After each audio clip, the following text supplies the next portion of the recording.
നമസ്കാരം. കണ്ണൂർ മുൻ എ.ഡി.എം. നവീൻ ബാബുവിന്റെ മരണം CBI അന്വേഷിക്കണമെന്നാവശ്യപ്പെട്ട് കുടുംബം നൽകിയ ഹർജി സുപ്രീം കോടതി തള്ളി.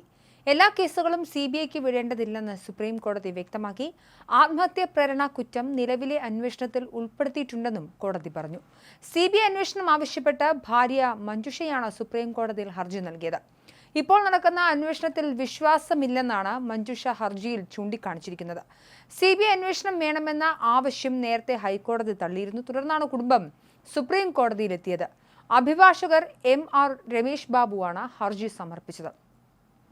മരണത്തിന് പിന്നിലെ ഗൂഢാലോചന അന്വേഷിക്കണമെന്നും ഹർജിയിൽ ആവശ്യപ്പെട്ടിരുന്നു. മരണം ആത്മഹത്യയാണെന്ന നിഗമനത്തിനപ്പുറം പോലീസ് നരഹത്യാ സാധ്യത കണക്കിലെടുത്ത് അന്വേഷണം നടത്തുന്നില്ല. കെട്ടിത്തൂക്കി കൊലപ്പെടുത്തിയതാണോ എന്നും പ്രത്യേക അന്വേഷണ സംഘം അന്വേഷിക്കുന്നില്ല എന്നതടക്കമുള്ള കാര്യങ്ങളായിരുന്നു ഹർജിയിൽ പരാമർശിച്ചിരുന്നത്.